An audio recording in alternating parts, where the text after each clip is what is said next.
याच्यानंतर आपल्याला याच विद्येश्वर संहितेमध्ये रुद्राक्षाचं महात्म्य आपण पाहणार आहोत. रुद्राक्ष किती मुखाचा असावा, ओरिजिनल रुद्राक्ष जर असेल तर तो कसा ओळखायचा, डुप्लिकेट आहे कशावरून ओळखायचे, त्या रुद्राक्षाला धारण करण्याकरता तो धारण कसा करायचा अंगावर, आणि धारण करताना जो मंत्र आहे, मंत्राच्या माध्यमातून धारण करत असताना कोणता रुद्राक्ष धारण करताना कोणता मंत्र म्हणायचा आहे, या सगळ्या गोष्टींचं चिंतन आपण या ठिकाणी करणार आहोत. महाराज या ठिकाणी वर्णन करतायत 1 ते 14 मुखापर्यंतचे रुद्राक्ष. किती आहेत? 1 ते 14 मुखापर्यंतचे रुद्राक्ष. एकमुखी रुद्राक्ष हा साक्षात भगवान शंकराचं प्रतीक आहे. हा शक्यतो मिळत नाही, परंतु मिळालाच तर ज्याला तो मिळाला तो फार भाग्यवान मनुष्य आहे. एकमुखी रुद्राक्ष, साक्षात एकमुखी रुद्राक्ष घरात आहे याचा अर्थ असा आहे की साक्षात शिव परमात्माच आपल्या घरामध्ये आहे. एकमुखी रुद्राक्ष हा रुद्र स्वरूप आहे. म्हणून एकमुखी रुद्राक्षाचं वर्णन करताय की हा मोक्ष रूपी फल प्रदान करणारा रुद्राक्ष आहे. जन्म मरणाची, जीवन मरणाची ही जी दुःखद अशा प्रकारची परंपरा आपल्या आमच्या पाठीमागे लागलेली आहे, त्या परंपरेचा अंत करून आत्यंतिक दुःखाची निवृत्ती आणि परमानंद रूप मोक्ष, त्या मोक्षाची प्राप्ती करून देणारा आहे एकमुखी रुद्राक्ष आहे. नित्यानं त्या एकमुखी रुद्राक्षाचं पूजन करणारा मनुष्य त्याची दुर्गती कधी होऊ शकत नाही. मरणोपरांत हा त्याची सुंदर अशा प्रकारची गती त्याला प्राप्त होते. म्हणून एकमुखी रुद्राक्ष एक लक्षात घ्या. मी पहिल्यांदा रुद्राक्ष ओळखायचा कसा ते सांगेन तुम्हाला. बरेचसे लोक बऱ्याच ठिकाणाहून जाऊन रुद्राक्ष आणतात. अगदी 100 रुपयापासून ते लाखो करोडो रुपयापर्यंत रुद्राक्षांची किंमत आहे महाराज. लाखो करोडो रुपयापर्यंत. पण खरं सांग का, त्याच्यामध्ये फसवाफसवी भरपूर आहे. रुद्राक्ष फायबरचा किंवा प्लास्टिकचा केला जातो. त्याला आकार अगदी लाकडासारखा देऊन रंगरंगोटी अगदी लाकडासारखी करून तो ओरिजिनल रुद्राक्ष असेल असं भासवलं जातं. पण खऱ्या अर्थानं खरा रुद्राक्ष, डुप्लिकेट रुद्राक्ष, ओरिजिनल आणि डुप्लिकेट जर ओळखायचं असेल तर त्याच्याकरता एक आहे. तुमच्याकडे जर असेल कोणाकडे रुद्राक्ष तर आज संध्याकाळी प्रयोग करून पहा, रुद्राक्ष ओरिजिनल आहे का डुप्लिकेट आहे तुमच्या लक्षात येईल. काय करायचं, एका वाटीमध्ये तो रुद्राक्ष ठेवा आणि वाटीमध्ये रुद्राक्ष ठेवून जेमतेम तो रुद्राक्ष बुडेल, अगदी त्याच्या माथ्यापर्यंत जेमतेम तो बुडेल एवढ्या दुधामध्ये त्याला रात्रभर ठेवून द्या. तेवढ्या दुधामध्ये रात्रभर ठेवलेला तो रुद्राक्ष जर ओरिजिनल असेल तर अर्ध्यापेक्षा दूध कमी होईल, आणि ओरिजिनल जर नसेल तर दूध तेवढंच राहील. ओरिजिनल जर रुद्राक्ष आहे तो ते दूध प्राशन करत असतो, दूध प्राशन करून घेत असतो. म्हणून ओरिजिनल ओळखायची पद्धत ही आहे. एकमुखी जर रुद्राक्ष असेल तर महाराज सांगतात तो मोक्षरूपी फल प्रदान करणारा साक्षात शिव स्वरूप असणारा हा एकमुखी रुद्राक्ष आहे. पुढे वर्णन करतायत 2 मुखाचा जो रुद्राक्ष आहे, द्विमुख असणारा रुद्राक्ष हा याला देव देवेश्वर असं अशा प्रकारचं म्हणतात. त्याला संज्ञा आहे देव देवेश्वर नावाचा हा 2 मुखाचा रुद्राक्ष आहे. वर्णन करतायत विशेष करून गोहत्येचं पातक जर एखाद्या जीवाकडून घडलं तर त्या गोहत्येच्या पातकाची सुद्धा निष्कृती करणारा हा 2 मुखाचा रुद्राक्ष आहे. एरवी गोहत्येचं पातक कशानेच नष्ट होत नाही महाराज. गोहत्या म्हणजे ब्रह्महत्या आहे. तर गोहत्येचं ब्रह्महत्येचं पातक अन्य कशानेही निवृत्त होत नाही, परंतु 2 मुखाचा रुद्राक्ष आहे त्याची जर दररोज पूजा करू लागला तर गोहत्येसारखं महापातक सुद्धा नष्ट होतं. पुढे वर्णन करतायत 3 मुखावाला रुद्राक्ष आहे. हा साधनाचा साक्षात फल देणारा आहे आणि सर्व प्रकारच्या विद्या ह्या 3 मुखी रुद्राक्षांच्या अर्चनाच्या माध्यमातून, 3 मुखी रुद्राक्षांची पूजा करण्याच्या माध्यमातून सकल विद्या, सर्व प्रकारच्या विद्या त्या प्राप्त होत असतात. म्हणून 3 मुखाचा जर रुद्राक्ष कोणाच्या घरी असेल तर आपण स्वतः तर पूजा कराच, परंतु घरामध्ये जी काही लहान मुलं आहेत, जे विद्यार्थी आहेत, त्या विद्यार्थ्यांनी या 3 मुखी रुद्राक्षाची पूजा केली पाहिजे. आणि जर असेलच रुद्राक्ष धारण करण्याची क्षमता असेल तर रुद्राक्ष 3 मुखाचा रुद्राक्ष त्या मुलाच्या दंडामध्ये म्हणा, गळ्यामध्ये म्हणा धारण करायला लावा. त्याच्या माध्यमातून महाराज वर्णन करतात सगळ्या विद्या त्या रुद्राक्षधारी असणाऱ्या शिवभक्ताकडे प्राप्त होत असतात. म्हणून याच्या प्रभावाने सगळ्या विद्या या प्रतिष्ठित होतात. त्याच्यानंतर वर्णन करतायत 4 मुखाचा रुद्राक्ष. हा 4 मुखाचा रुद्राक्ष ब्रह्मस्वरूप आहे. याच्याही पूजनानं याच्याही दर्शनानं गो हत्येचं जे पातक आहे, ब्रह्महत्येचं जे पातक आहे, ते ब्रह्महत्येचं पातक याच्याही दर्शनानं नष्ट होत असतं महाराज. ब्रह्मदेवाचं वर्णन आपण ऐकलेलं आहे.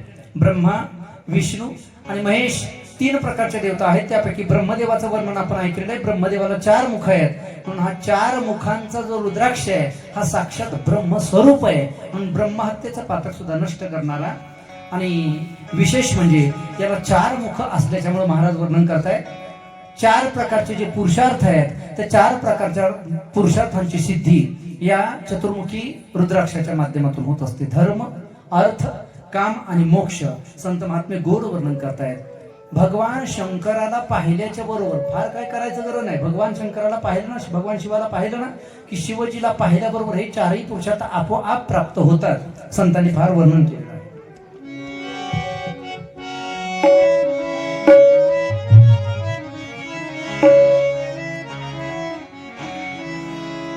धर्म, अर्थ, काम, मोक्ष. अर्थ, काम, मोक्ष. धर्म, अर्थ, काम, मोक्ष. धर्म, अर्थ, काम, मोक्ष. हे शिव देखता प्रत्यक्ष.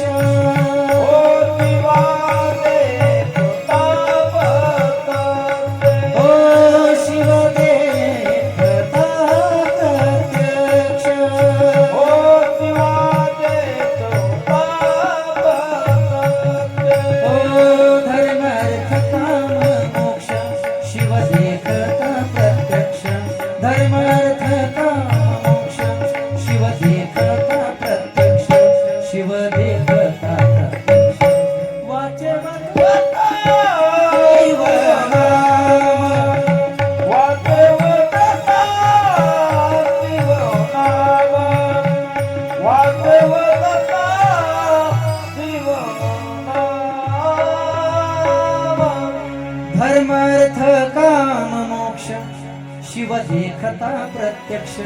शिव देखता प्रत्यक्ष वाचे वदता शिव. भगवान शिवाच्या स्वरूपाकडे पाहिल्याच्या बरोबर धर्म, अर्थ, काम और मोक्ष या चतुर्विध पुरुषार्थांची सिद्धी होती.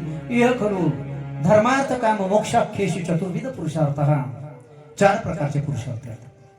म्हणून या चतुर्मुखी ब्रह्मस्वरूप असणाऱ्या रुद्राक्षाचं सेवन जर आपण केलं, याची जर आपण सेवा केली, आपण जर याची पूजा केली, तर महाराज वर्णन करतायत 4 प्रकारच्या पुरुषार्थांची सिद्धी होते आणि ब्रह्महत्येसारखं पाप सुद्धा या रुद्राक्षाच्या पूजनाच्या माध्यमातून नष्ट होतं. त्याच्यानंतर 5 मुखावाला जो रुद्राक्ष आहे ना, तो 5 मुखावाला रुद्राक्ष ज्याने धारण केलेला आहे अथवा जो त्याचं पूजन करतो, हा 5 मुखावाला रुद्राक्ष साक्षात कालाग्नी स्वरूप आहे, काल भैरव स्वरूप आहे. आणि म्हणून या काल भैरव रूप असणाऱ्या पंचमुखी रुद्राक्षाची जो पूजा करतो, महाराज वर्णन करतायत, त्याला अकाल मृत्यू प्राप्त होत नाही आणि आयुष्यामध्ये वृद्धी प्राप्त होते. आयुष्य हे वृद्धी होऊन जाते. 6 मुखांचा जो रुद्राक्ष हा कार्तिकेय स्वरूप आहे. भगवान श्री कार्तिकेयाचं स्वरूप. कार्तिकेय षडानन आहेत, त्यांना 6 मुख आहेत. म्हणून या 6 मुखाच्या रुद्राक्षांची सुद्धा पूजा करणारा त्यालाही साक्षात शिवलोकमवाप्नोती, भगवान शंकराच्या लोकाची त्याला प्राप्ती होत असते. त्याच्यानंतर 7 मुखावाला जो रुद्राक्ष आहे वर्णन करतायत. या 7 मुखी रुद्राक्षाला अनंग असं म्हणत आहेत. आणि ज्याला धन प्राप्तीची इच्छा आहे, ज्याला असं वाटतं आपलं दारिद्र्य नष्ट व्हावं आणि श्रीमंती प्राप्त व्हावी, श्रीमंत होण्याची जर इच्छा असेल, आता ही इच्छा कोणाला नाही, मला सगळ्यांनाच इच्छा आहे श्रीमंत व्हावं, आपलं चांगलं असावं आणि आपल्या संसाराचा वेल जो आपण आता लावलेला आहे हा गगनाला जाऊन भिडावा आहे, त्याच्यापेक्षा चांगल्या स्थितीमध्ये आपण असावं, दारिद्र्य पूर्णतः नष्ट व्हावं, कोणाच्या दारामध्ये हात पसरण्याची वेळ येऊ नये आणि भरपूर धन संपत्ती संतती वगैरे सगळं भरपूर असावं, अशी ज्याला अपेक्षा आहे, लक्ष देऊन ऐका, अशा व्यक्तीने हा 7 मुखी रुद्राक्ष आपल्या घरी ठेवावा आणि दररोज त्याचं पूजन करावं. सप्तमुखी रुद्राक्ष हा अनंग नावाने प्रसिद्ध आहे. आणि याची पूजा करणारा जो आहे तो ऐश्वर्य संपन्न होत असतो. त्याच्यानंतर 8 मुखावाला जो रुद्राक्ष आहे तो अष्टमूर्ती भैरव स्वरूप असणारा रुद्राक्ष आहे. आणि याची पूजा करणारा जो आहे याला सुद्धा अकाल अशा प्रकारचा मृत्यू प्राप्त होत नाही. आयुष्यामध्ये वृद्धी होते आणि पूर्णायू मनुष्य होतो. म्हणजे जग आयुष्य पूर्णपणे त्याचं जगून पूर्ण होतं आणि आयुष्याच्या शेवटी शिव हुकुम आपणवती भगवान शंकराच्या लोकाला तो प्राप्त होतो.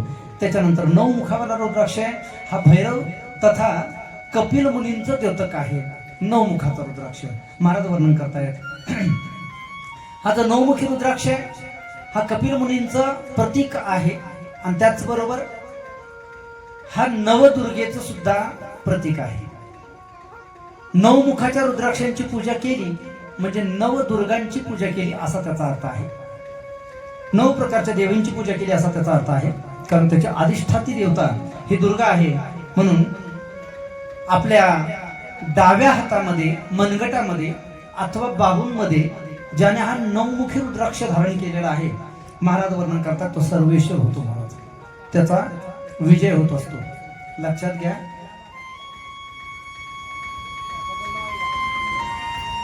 एखादा जर लीडर असेल ना लीडर कळतो ना आपल्याला राजकारणामध्ये म्हणा किंवा सामाजिक कार्यामध्ये गावामध्ये म्हणा कोणत्याही धर्म कार्यामध्ये ज्याचा पुढाकार असतो किंवा राजकारणामध्ये ज्याने आपला पाय रोवलेला आहे राजकारणाच्या मार्गाने जो निघालेला आहे अशा माणसाच्या करता हा 9 मुखी रुद्राक्ष फार उत्तम रुद्राक्ष आहे.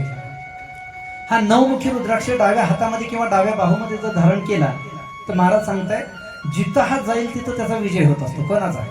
त्या रुद्राक्ष धारण करणाराचा. म्हणून 9 मुखी रुद्राक्ष अवश्य धारण केला पाहिजे.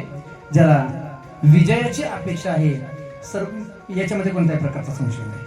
महाराज वर्णन करतात. याच्यानंतर 10 मुखावाला रुद्राक्ष आहे तो साक्षात विष्णूचं स्वरूप आहे. म्हणून यालाही देह गेल्याच्या नंतर देहपाताच्या नंतर विष्णू लोक मवापनोती विष्णूचा जो वैकुंठ लोक आहे तो वैकुंठ लोक प्राप्त होतो. याच्यानंतर 11 मुखावाला रुद्राक्ष आहे हा रुद्र स्वरूप आहे. हाही रुद्राक्ष डाव्या हातामध्ये आणि बाहूमध्ये धारण केल्याच्या नंतर महाराज वर्णन करतात यालाही सतत विजय अशा प्रकारचा प्राप्त होतो. त्याच्यानंतर 12 मुखावाला रुद्राक्ष आहे त्या 12 मुखाचा रुद्राक्ष धारण करणारा जर एखादा विद्यार्थी असेल 12 मुखांचा रुद्राक्ष हा सूर्य स्वरूप आहे. कारण सूर्य 12 प्रकारचा आहे. 12 आदित्य म्हणतात त्याला. म्हणून सूर्य रूप असल्याच्यामुळं जे तेज आहे ते तेज अशा प्रकारचं प्राप्त होत असतं आणि म्हणून 12 मुखाचा रुद्राक्ष आहे. त्याच्यानंतर 13 मुखावाला रुद्राक्ष आहे हा विश्वदेवाचा स्वरूप आहे.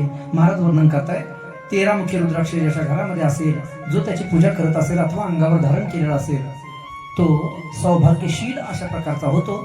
आयुष्यामध्ये कोणत्याही प्रकारचा अनिष्ट होत नाही. आणि याच्यानंतर 14 मुखावाला रुद्राक्ष आहे हा साक्षात परमशिव रूप आहे. हाही रुद्राक्ष मिळणं कठीण आहे. 1 मुखी रुद्राक्ष मिळणं कठीण आहे आणि 14 मुखी रुद्राक्ष मिळणं तर त्याहून कठीण आहे. साक्षात परमशिव रूप असणार हा रुद्राक्ष. या रुद्राक्षाची धारणा केल्याच्या नंतर महाराज वर्णन करतात असाही मनुष्य सर्वत्र विजयी होतो आणि देहपाताच्या नंतर तो शिव स्वरूपाला प्राप्त होतो. भगवान शंकराच्या स्वरूपाला प्राप्त होतो. म्हणून हे 1 ते 14 मुखी रुद्राक्षांच्या धारण करण्याचं फल या ठिकाणी वर्णन केलेलं आहे. आता लक्ष देऊन ऐका. हा रुद्राक्ष ज्या वेळेला धारण करायचा आहे ना तर रुद्राक्ष धारण करण्याच्या वेळेला मंत्र म्हणावा लागतो आणि मंत्र म्हणून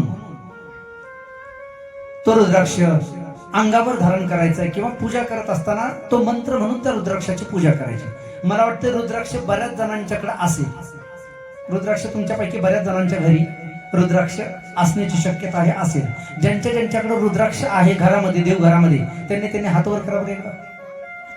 रुद्राक्ष ज्यांच्याकडे आहे अशा व्यक्तींनी बऱ्याच जणांच्याकडे रुद्राक्ष आहे. आता ऐका त्या रुद्राक्षाची मुख मोजा किती मुखाचा असेल तुम्हाला माहिती असेल त्याची कल्पना आहे.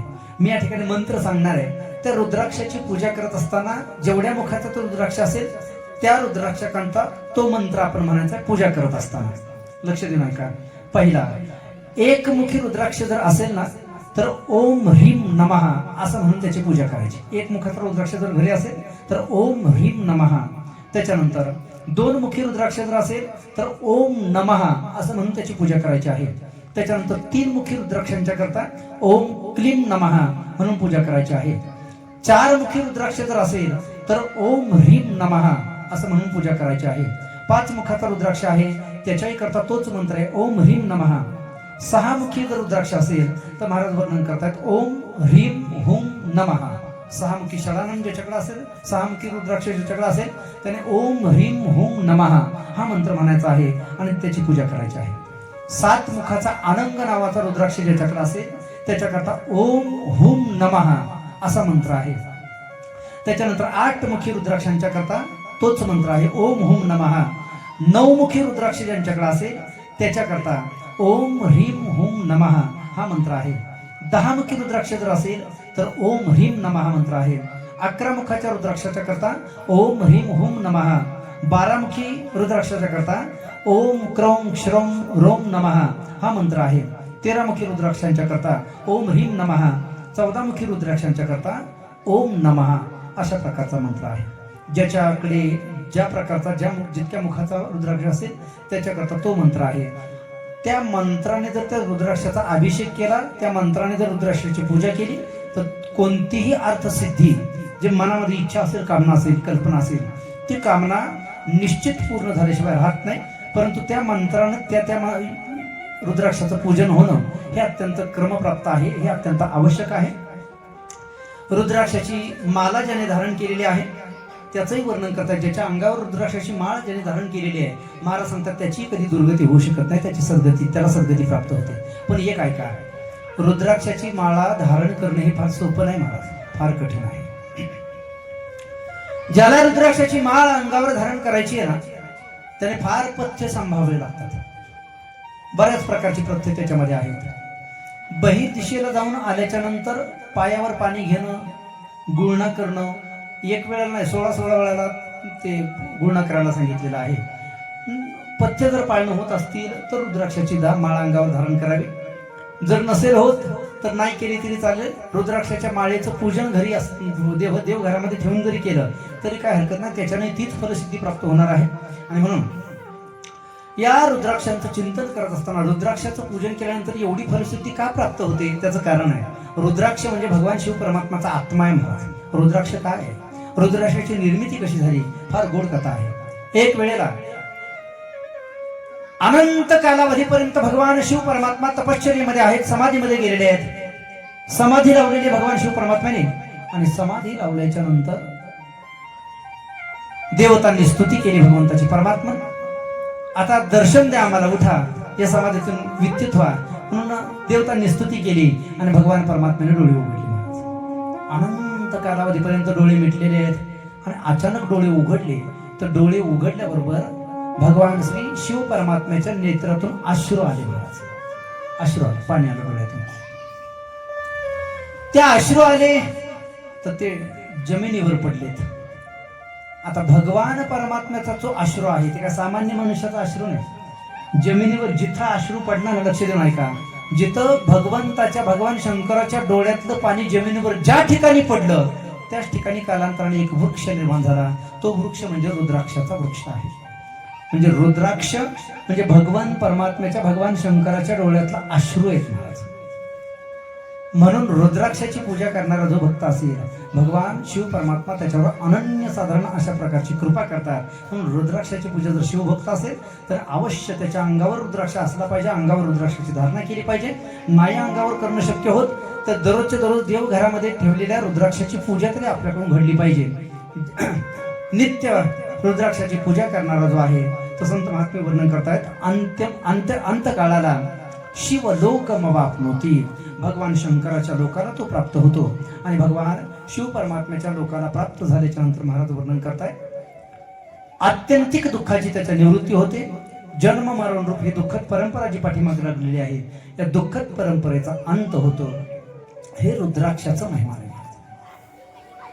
अशाच प्रकारे भस्माचाही महिमान सांगतायत. भस्म ज्याने अंगावर धारण केलेला आहे त्या भस्म धारण करणाऱ्याची कधी दुर्गती होत नाही. आपल्याकडं माणसं गेल्याच्या नंतर तुळशीचं पान ठेवतात ना तोंडामध्ये, तुळशीचं पान ठेवतात.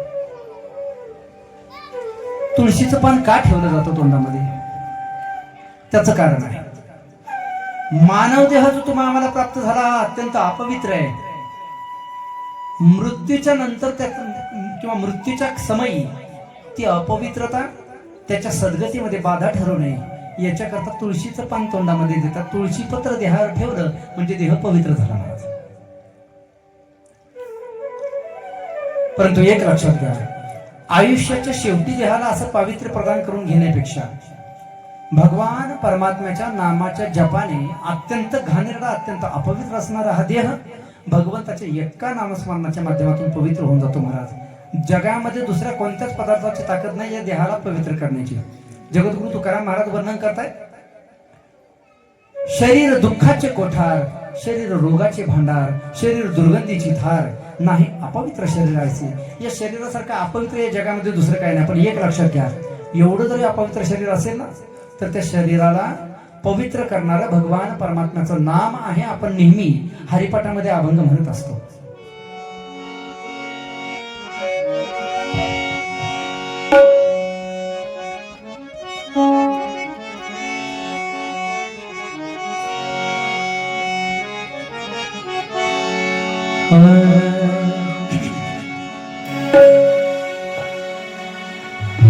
हरिपाठ कीर्ती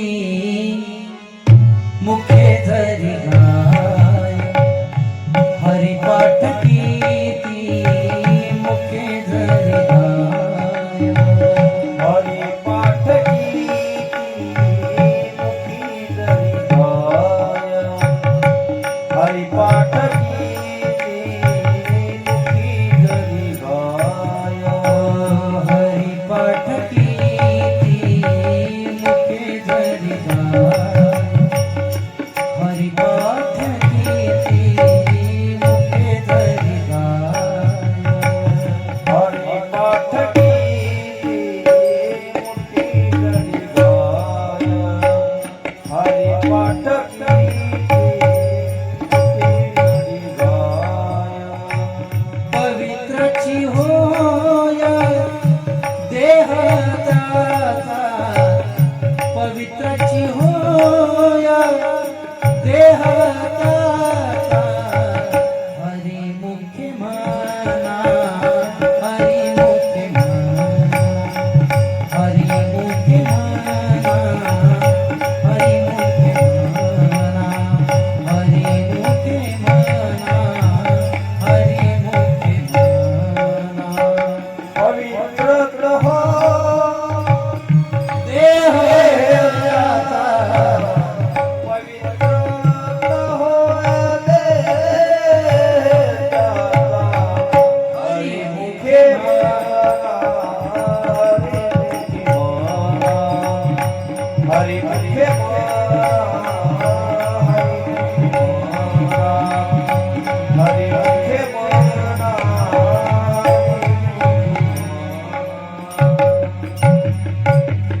हरिपाठ कीर्ती मुखे जरी गाय, पवित्रची होय देह त्याचा किंवा पवित्र तो देह, वाणी पुण्यवंत जो वदे अच्युत सर्व काळ.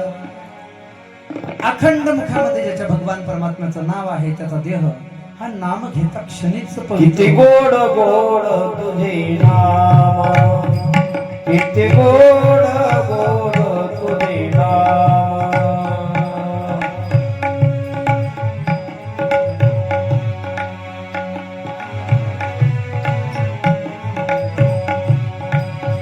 किती गोड गोड तुझे नाम, किती गोड गोड तुझे नाम.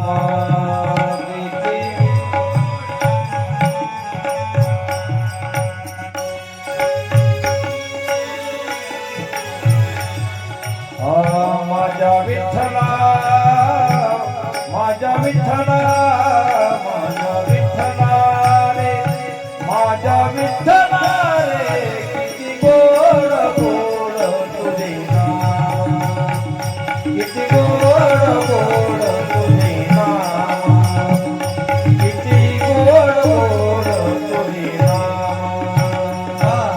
विठ्ठला रे, विठ्ठला, विठ्ठला रे,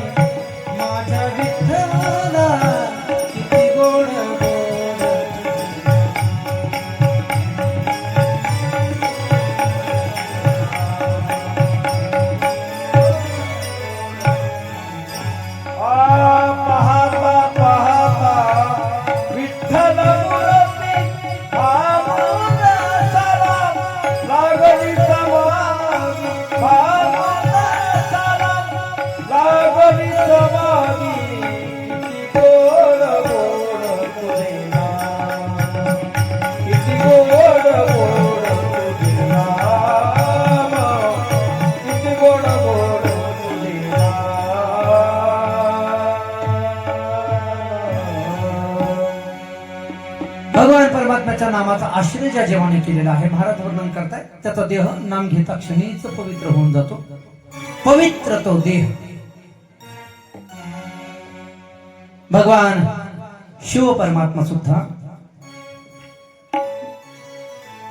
मंदिरामध्ये आलेल्या त्या भक्ताला कोणत्याही प्रकारच्या अधिकाराचं चिंतन, अधिकाराचा विचार न करता भगवान परमात्मा परमसिद्धी अशा प्रकारची प्राप्त करून देतात. अत्यंत भोळं दैवत असणारे भगवान श्री शिव परमात्मा हे आपण पाहिलं की एका चोराला कुबेर पद प्राप्त करून देणारे भगवान शिव परमात्मा आहेत. महापाप्यांचा उद्धार करणारं भगवान शिव परमात्म्याचं नाम आहे. भगवंताच्या नामाचा आश्रय ज्याने केलेला आहे त्याच्या देहाला तात्कालिक अशा प्रकारची पावित्र्य प्राप्त होतं. पुराणांच्या मध्ये बरेचशी उदाहरणं आपल्याला पाहायला सापडतात. वाल्या कोळ्यासारखा महापापी, परंतु भगवान राम प्रभूच्या नामाचा आश्रय केला महाराज, आणि आश्रय केल्याबरोबर वाल्या कोळी परंतु त्याचा वाल्मिकी झाला महाराज. कोळी याची कीर्ती वाढली गहन, आणि केले रामायण रामाधी. राम प्रभूच्या जन्माच्या आधी रामायण करण्याची ताकद जर प्राप्त झाली असेल वाल्या कोळ्याला, तर ती कशाच्या माध्यमातून प्राप्त झाली? महाराज सांगतात नामस्मरणाच्या माध्यमातून. म्हणून तर संतांनी वर्णन केलं भगवंताचं नाम.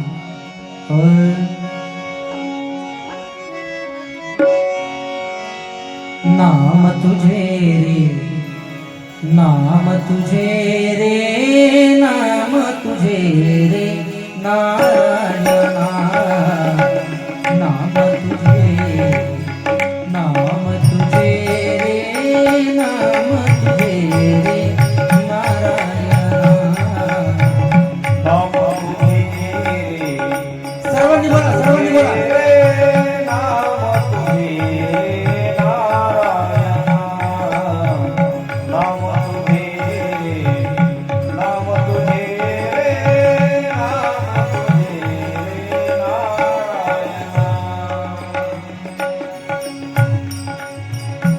नाम जपले वाल्मिकाने, नाम जपले वाल्मिकाना.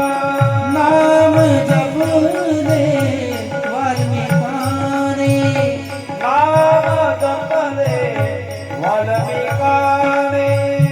फुटली टोन प्याला पाने, फुटली टोन प्याला पाने, फुटली टोन प्याला पाने, फुटली टोन प्याला पाने. नाम तुझे रे, नाम तुझे रे, नाम तुझे रे नारायणा. नाम तुझे रे, नाम तुझे रे, नाम तुझे रे नारायणा. होरी पाचाला पाना, होरी पाचाला पाना. नाम तुझे रे, नाम तुझे रे, नाम तुझे नारायणा. हरी बोल. नाम तुझे रे, नाम तुझे रे, नाम तुझे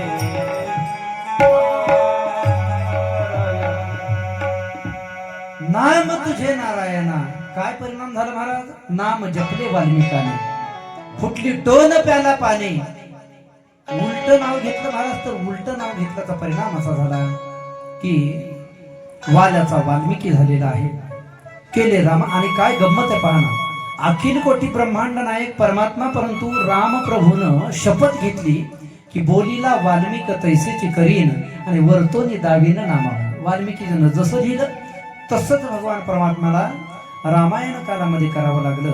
याचा अर्थ असा आहे की भगवान परमात्म्याचं नाम, मग ते कोणत्याही इष्ट देवतेचं नाव असो, विष्णूचं नाव असेल, रामाचं नाव असेल, कृष्णाचं नाव असेल, भगवान शंकराचं नाव असेल, ते नामस्मरण याच्यावर प्राणीमात्रांच्या जीवनामध्ये हा जो संसार सागर आहे, या संसार सागरातून पार करून देणारी नौका म्हणजे भगवान परमात्म्याचं नाम आहे. लक्षात घ्या. संत महात्म्याचं वर्णन करतायत भगवंताचं नाव कसं आहे. भगवान परमात्म्याचं नाव हे एखादं अमृत असावं, त्या अमृतासारखं पवित्र आहे. फार गोड वर्णन केलेलं आहे.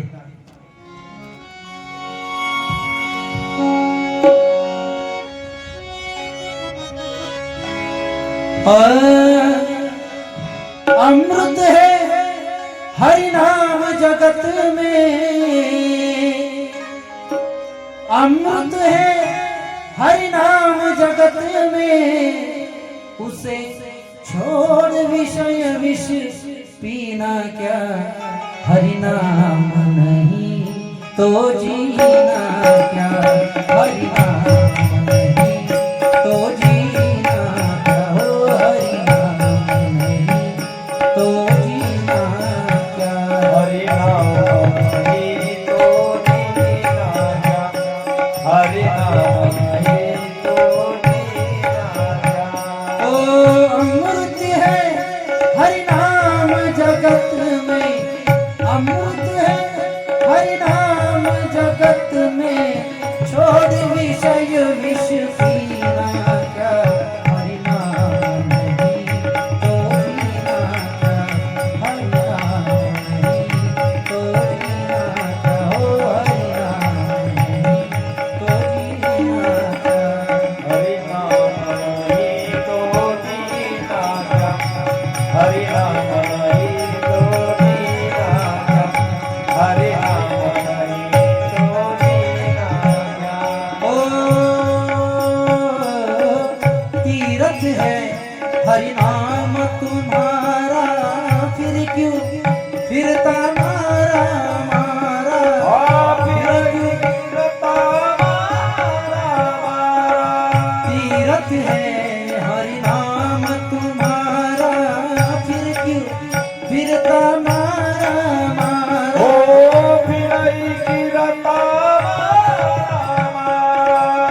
अंत समय हरि नाम न आवे, अंत समय हरि नाम न आवे, तो काशी और मदीना का, हरि नाम नहीं तो जीना क्या, हरि नाम नहीं तो जीना क्या, हो हरि नाम नहीं तो जीना क्या। हरि नाम नहीं तो जीना क्या, हरि नाम नहीं तो जीना क्या, हरि नाम नहीं तो जीना क्या। संत महात्मे गोड वर्णन करतायत. भूषण से, लक्ष देण्याचा फार गोड अर्थ आहे. भूषण से सब अंग सजावे, रसना पर हरि नाम न आवे, रसना पर हरि नाम न आवे, देह पड़ी रह जाए यहीं पर, देह पड़ी रह जाए यहीं पर, तो काशी और मदीना क्या, हरि नाम नहीं तो जीना क्या। अमृत है हरि नाम जगत में, उसे छोड़ विषय विष पीना क्या, हरि नाम नहीं तो जीना क्या, ओ हरि नाम नहीं तो जीना क्या. भगवंताच्या नामाशिवाय जीवन हे अत्यंत निरर्थक अशा प्रकारचं जीवन आहे. काही अर्थ नाही महाराज जीवनामध्ये. एकनाथ महाराज तर वर्णन करतात, नामस्मरण करण्या वाचून एखाद्या व्यक्ती जर मुख असेल ना, तर ते तोंड म्हणायच्या मुख म्हणायच्या लायकीचं नाही महाराज. एकनाथ महाराजांनी वर्णन केलं फार भयंकर आहे. महाराज वर्णन करतात, नामाविन मुख सर्पाचे ते बीड, आणि जीवा नव्हे काळ सर्प आहे. वाचा नव्हे लाव जळो त्याचे जिने, आणि यातना भोगणे यमपुरी. म्हणून भगवंताचं नाम हे मनुष्य जीवनामध्ये उद्धाराचं एकमेव साधन आहे. आणि म्हणून भगवान शंकराच्या, भगवान शिव परमात्म्याच्या नामाचा आश्रय आपण आपल्या जीवनामध्ये केला पाहिजे, आणि आपल्या जीवनाला आपण कृतार्थता प्रदान करून घेतली पाहिजे. पुढे रुद्र संहितेला याच ठिकाणी विद्येश्वर संहिता समाप्त झालेली आहे. आणि रुद्रसंहितेला आपल्याला प्रारंभ करायचा. तो रुद्रसंहिता आपण इंटरव्हलच्या नंतर पाहूया. एक 15 ते 20 मिनिटांचा इंटरव्हल होईल आणि त्याच्यानंतर पुढचा कथाभाग आपण पाहू. नमः पार्वतीपते शिव हर हर महादेव.